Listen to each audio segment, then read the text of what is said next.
और कोई नहीं। क्या आप समझते हैं? आगे पढ़ें। और ज्ञान और सत्या का नमूना, जो ज्ञान है और जो सच्चाई का नमूना है, जो भविष्यता में है, जो व्यवस्था के अनुसार है, मुझे मिला है। और उसने उन लोगों ने कहा कि मुझे मिला है। अंत क्या तू जो औरों को अंत क्या है इनका? कि तू जो औरों को सिखाता है, जो तू सिखा रहा है, अपने आप को नहीं सिखाता। तू अपने आप को तो सिखाता ही नहीं कि मैं क्या करता हूं। क्या समझे आप? हम दूसरे को सिखा रहे हैं, अपने आप को सिखा नहीं रहे हैं। ये क्या हो गया? डबल पाप, डबल सजा। यहां भी सजा, ऊपर भी सजा। बुरे काम करने वाले को तो सजा मिलेगी ही मिलेगी, भले काम करने वाले को भी सजा मिलेगी।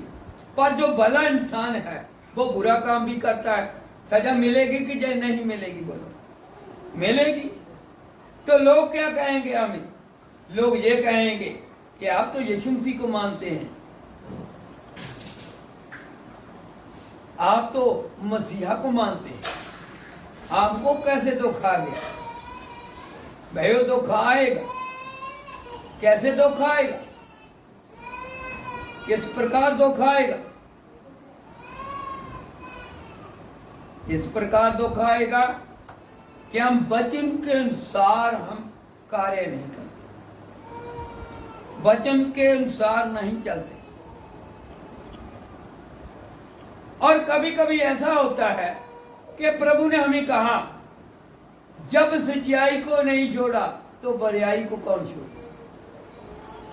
जब परमेश्वर ने दुख पाया है हमारे लिए, तो हम भी एक दूसरे के लिए दुख पाए।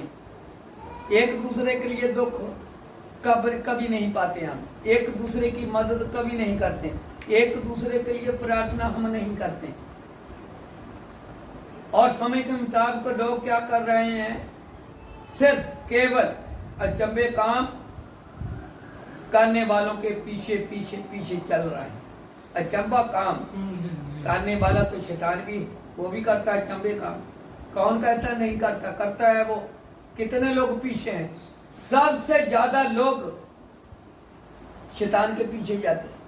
क्या देखने के लिए? अचंभा काम। जीवन प्राप्त करने के लिए नहीं जाएंगे।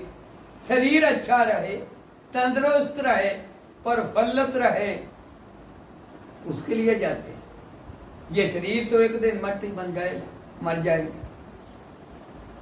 क्या रह जाएगा? प्राण। प्राण में जीवन होता है, क्योंकि परमेश्वर ने जब इंसान की नथनों में सांस डाला था, वो जीती जान हो गया था। उसके अंदर प्राण डाले थे उसने। प्राण किसके बीच में होते हैं? लहू के बीच में। क्या आप समझे? आगे। क्या तू जो चोरी ना करने का उपदेश देता है, तू चोरी ना करने का उपदेश देता है, आप ही चोरी करता और है। खुद तू चोरी करता है। तू जो कहता है, तू जो कहता है व्यभिचार ना करना, व्यभिचारी मत करना, क्या आप ही व्यभिचार करता कि है? आप ही खुद व्यभिचार करता है। तू जो मूर्तों से घृणा करता है, तू जो मूर्तों से घृणा करता है, क्या आप ही मंदिरों को लूटता है? और आप ही खुद मंदिरों को लूटता है। तू जो व्यवस्था के विषय में घमंड करता है, तू जो व्यवस्था के विके घमंड करता है, क्या व्यवस्था ना मानकर परमेश्वर का अनादर करता है? और व्यवस्था को ना मानकर और परमेश्वर के ऊपर क्या करता है? आनंद करता है, अनादर करता है, उसका निरादर करता है। क्यों तुम्हारे कारण अन्य जातियों में, क्योंकि तुम्हारे कारण जो अन्य जाति के लोग हैं, मैं परमेश्वर के नाम अपमानित हो रहा है, मैं परमेश्वर के नाम अपमानित हो रहा है, जैसा लिखा भी है। जैसा लिखा है, यदि तुम व्यवस्था पर चले यदि तुम व्यवस्था के मुताबिक चले तो खतने से लाभ तो है, खतने से लाभ तो है, परंतु यदि तू व्यवस्था को ना माने, यदि तू व्यवस्था को ना माने तो तेरा खतना बिन खतना की दिशा तुम्हारा जो खतना हुआ है उस खतने का कोई लाभ नहीं है, समझ लगी? क्योंकि जो शरीयत से ना हो सका वो कृपा के द्वारा हुआ गया। नहीं ना। समझ लगी आपको? शरीयत के मुताबिक उस वक्त इंसान को आज्ञा थी, इजाजत थी, और फकीर फरीसियों ने प्रभु यीशु से पूछा था क्या इंसान के योग्य है कि वो 2 शादी करे या 3 करे या 4 करे? बोलता हाँ, व्यवस्था में ऐसा था पर शुरू से ऐसा नहीं। उन लोगों ने व्यवस्था को पकड़ा हुआ था, जिसने व्यवस्था बनाई थी वो शुरू में चला गया, क्योंकि परमेश्वर का ना तो शुरुआत है ना उनका, वही आदि है और वही अंतम है, अल्फा ओमेगा वही, क्योंकि वो खुदा है। शरीयत किसने दी थी? परमेश्वर, खुदा ने उनको दी थी। किसको? मूसा। क्यों दी थी? क्योंकि उस वक्त इंसानों का दिन कठोर थे। आज के समय के मुताबिक बहुत ही इंसानों की पत्नियां बहुत झगड़े वाली, झगड़ालू होती है, कठोर होती है। कोई होती है कोई ऐसी जो नरम हलीम और दीन होती, लेकिन औरत का कठोर होना ये नहीं कि औरत को हम छोड़ दें, उनको तलाक पत्री दे दें, ये नहीं है। क्योंकि हम शरीयत में नहीं जी रहे, हम कृपा के बीच में जी रहे हैं। हमारे ऊपर कृपा हुई है। किसके द्वारा? परमेश्वर के पुत्र के द्वारा। परमेश्वर का पुत्र कौन है? प्रभु यीशु मसीह। उसने उसको भेजा। तुम्हारा फजल, तुम्हारी कृपा ही हमारे लिए काफी। इनसे अच्छा कौन सी चीज चाहिए भी हमें? आइए हम देखेंगे परमेश्वर का वचन 1:26। पद की किताब 1:26। हम मनुष्यों को अपने स्वरूप के अनुसार, मैंने कहा कि हम मनुष्यों को अपनी सूरत और अपनी समानता में बनाएं, और वह समुद्र की मछलियों और आकाश के पक्षियों और आकाश के जो पक्षी हैं उनको, और घरेलू पशुओं और घरेलू जो पशु है उनको, और सारी पृथ्वी पर, और जितनी भी पूरी पृथ्वी बनाई थी उस पर, और सब रेंगने वाले, और सब जो रेंगने वाले हैं जंतुओं पर, उन जंतुओं पर जो पृथ्वी पर रेंगते हैं, जो पृथ्वी के ऊपर रेंगते हैं, अधिकार रखें, उनके ऊपर इख्तियार रखें, अधिकार रखें, उनके ऊपर राज करें। समझे? अधिकार होता है अधिकार दे देना, यानी उनके ऊपर राज करना, उनके ऊपर कंट्रोल करना, कि अपने हाथ के बीच में सब कुछ रखें। तो परमेश्वर ने हर एक पृथ्वी की चीज को परमेश्वर ने इंसान के हाथों में दे दिया। तो इसीलिए परमेश्वर ने उनको क्या कहा कि मैं आकाश का ईश्वर हूं, आप पृथ्वी के ईश्वर। तो आज जितनी सृष्टि है, पूरी सृष्टि की उपासना कौन करता है? इंसान करता है। क्या सब कुछ उल्ट कर दिया? कौन करा रहा है? शैतान। कोई सूरज की पूजा करता है, कोई चंद्र की पूजा करता है, कोई सितारों की करता है, कोई जानवरों की पूजा करता है, कोई पक्षियों की पूजा करता है, कोई किसी की पूजा करता है, कोई पेड़ों की पूजा करता है, कोई पहाड़ों की पूजा करता है। तो इंसान आज परमेश्वर को, उस परमेश्वर को जो अपने तेज के सिंहासन के ऊपर बैठा है, विराजमान है, जिसने हमें बनाया, जिसने हमें पावर दी, जिसने हमें इख्तियार दिया, उसको छोड़कर सृष्टि के ऊपर राज करने के लिए जिसने हमें कहा था, वही सृष्टि की उपासना आज इंसान कर रहा है। ये तो गलत हो गया ना। हमें सृष्टि की उपासना नहीं करनी, हमने उसकी उपासना करनी है जिसने हमें बनाया है। सूरज हमारे लिए बनाया गया, हम सूरज के लिए नहीं बनाए गए। एक समा था, एक वक्त था जब परमेश्वर ने बनी इसराइल यशुवा और कलेब को उस कनान पृथ्वी के ऊपर ले जाने के लिए वादा किया था। अब्राहम, इसहाक और याकूब का परमेश्वर ने उनकी संतान को, जब मिस्र में गुलाम थे वो, तो उस वक्त क्या हुआ, जो यशुवा था उसने सूरज को परमेश्वर के नाम से ऑर्डर दिया, रुक जा, जब तक मैं जंग ना जीत लूं तुम यहां से पीछे चला जा। तो उसने, सूरज ने किसका कहना माना?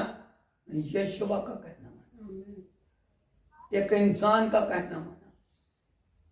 वो भी हमारे जैसा था। तमाम ऐसे सब जो इंसान है, परमेश्वर ने उनको रुतबे दिए हुए हैं। हर एक इंसान को अपने रुतबे की पहचान करनी है। जो परमेश्वर ने हमें रुतबा दिया है, उस रुतबे की राखी आप लोगों ने करनी है। अगर आप विश्वासी हैं तो विश्वासी होकर जीना है। अगर सेवकाई करते हैं तो सेवकाई होकर जीना है, सेवा करनी है। हर प्रकार से परमेश्वर ने अलग अलग तरीके से इंसान को क्या दिया है? एक अधिकार दिया है, एक वरदान दिया है, एक तोहफा दिया है, एक गिफ्ट दिया हुआ है।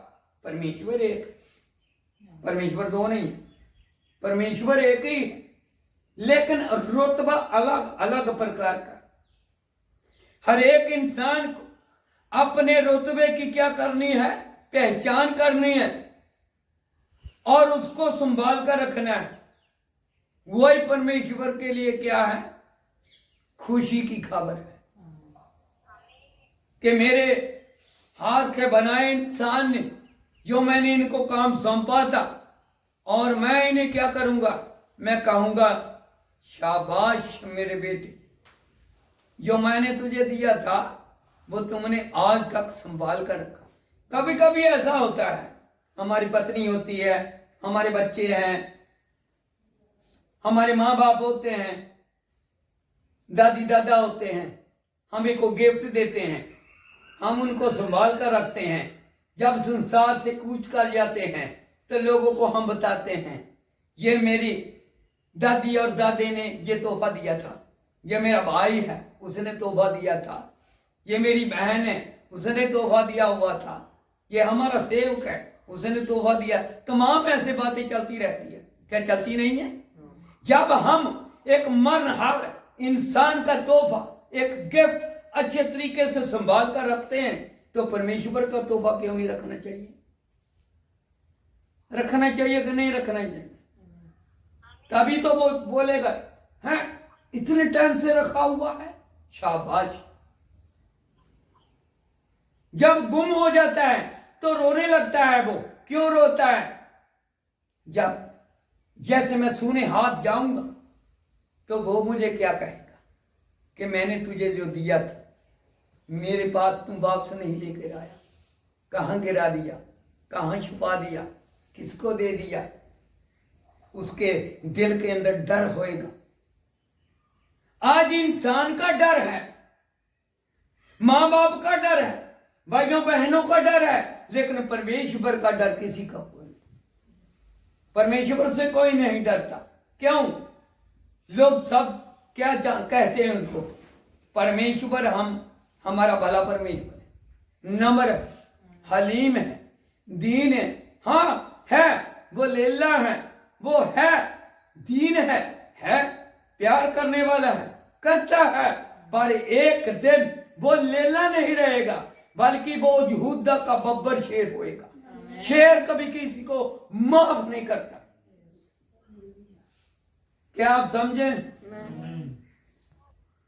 ये है प्रभु भोज, इसका भोज करो, वचन का भोज करो। ये उनकी यादगिरी है। यही उसने हमें अधिकार दिया हुआ कि जब भी तुम ये बातें करो मेरी यादगिरी के लिए किया करो।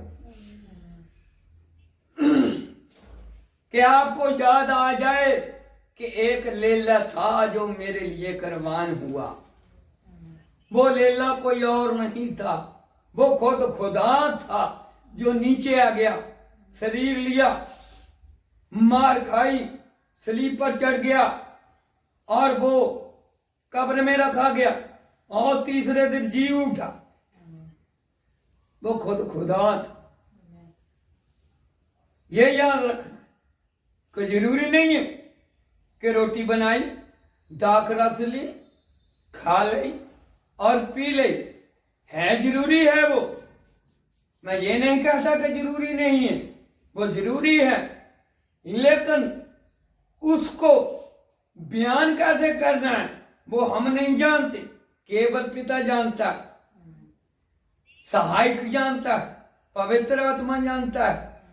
आत्मिक बातें आत्मिक लोगों के साथ आत्मिक इंसान ही कर सकता है, दूसरा नहीं कर सकता कोई, क्योंकि परमेश्वर एक क्या था, आत्मा था। इसलिए अब हम शरीर के नहीं कि शरीर के अनुसार हम अपनी उम्र बताएं, अब हम आत्मिक हैं। क्यों आत्मिक हैं? क्योंकि हमें आत्मिक बातों का मालूम पड़ गया कि आत्मा कभी मरता नहीं, मरता है आत्मा। कौन कहता है नहीं मरता? मरता है।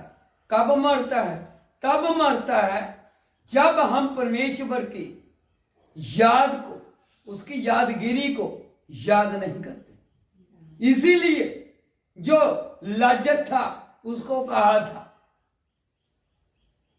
कि अब्राहम की गोद में चला जा, और धनवान को कहा था याद कर तू कहां से गिरा था। इसलिए हमारी याद आज ये होनी चाहिए कि याद कर उस वक्त को जिस वक्त तुम्हारे खुदा ने बेटे के रूप में आकर तुम्हारे लिए जान दी, लहू आया, तुम्हारे पापों को क्षमा किया, तुम्हें बरकत दी, नया जीवन दिया। ये याद करना है हमें। अगर ये याद नहीं रखेंगे कोई फायदा नहीं। आज क्या हो, अब क्या हो, आगे क्या हो, शाम को क्या हो, दोपहर को क्या हो, साल बाद क्या हो, कोई इल्म नहीं। आज बहुत लोग अंदाजा लगाते हैं शायद परमेश्वर साल 2 साल में आ जाए, परसों न ध्यान कैसे आ जाए। प्रचार तो हम भी ऐसे कर देते हैं। हो सकता है परमेश्वर आज आ जाए, कल आ जाए, अभी आ जाए। आ जाए तो तैयार तो रहो। तैयार ही नहीं होंगे तो कैसे बात बनेगी। मान लो कि परमेश्वर ने कहा है कि वो जो शैतान है, जो खुदा के बेटे की गद्दी के ऊपर बैठेगा, जो अपने आप को बेटा कहलाएगा, वो यहूदियों को एक साथे का नेम, एक बाचा बांधेगा, एक साथा 7 साल। तो आज से सन से लेकर 7 साल और डाल दो, कितने बन गए? 23 और 7 कितने बन गए? 30 बन गए। बन गए ना 30। अगर आप यही सोचेंगे कि अभी 30 साल तक आएंगे प्रभु यीशु मसीह, ऐसा मत सोचो। वो बहुत कुछ कर सकता है, बहुत कुछ कर सकता है। वो उनका नेम का बांधना, बाचा का बांधना मालूम नहीं हमें, कैसे बांधेगा कैसे नहीं बांधेगा, क्या करेगा, लेकिन हमने तैयार रहे, हमारी तैयारी होनी चाहिए। परमेश्वर ने ये नहीं कहा कि आप काम मत करो, मेहनत मत करो, ये मत करो, वो मत करो। उसने कहा करो। मैं ये नहीं कहता ना करो, करो। और मुझे भी याद रखो कि मैं भी बदला लूंगा। ईमानदारी से काम करो। एक दफा हमारे किसी एक जाएगी, बीमारी आएगी, लाचारी आएगी, दुख आएगा, परेशानी आएगी। तमाम इंसान के हृदय के अंदर कुछ बातें ऐसी होती है कि काश मेरी ये बात ऐसे हो जाए। कभी कभी नहीं होती। क्यों नहीं होती? क्योंकि परमेश्वर ऐसे होने देता है। हो सकता है परमेश्वर जो वो इंसान सोच रहा है उनसे अच्छी दे दे, मालूम तो कोई मालूम नहीं, किसी कोई इल्म नहीं, अच्छी भी दे सकता है उनसे भी। परमेश्वर चाहता ही नहीं कि मेरे हाथ के बनाए इंसान को अच्छी चीज ना मिले। जब एक शरीर बाप अपने बच्चे के लिए अच्छी से अच्छी चीज उनको देना चाहता है, तो स्वर्गीय पिता जो हमारा है, क्या वो नहीं देना चाहता? वो भी तो देना चाहता है ना। इसलिए हम शंका मत करें। हम कभी बोझ करें तो नापाक का नहीं बल्कि पाक भोजन का इस्तेमाल करें। आइए हम प्रार्थना करेंगे, प्रभु आपको बरकत।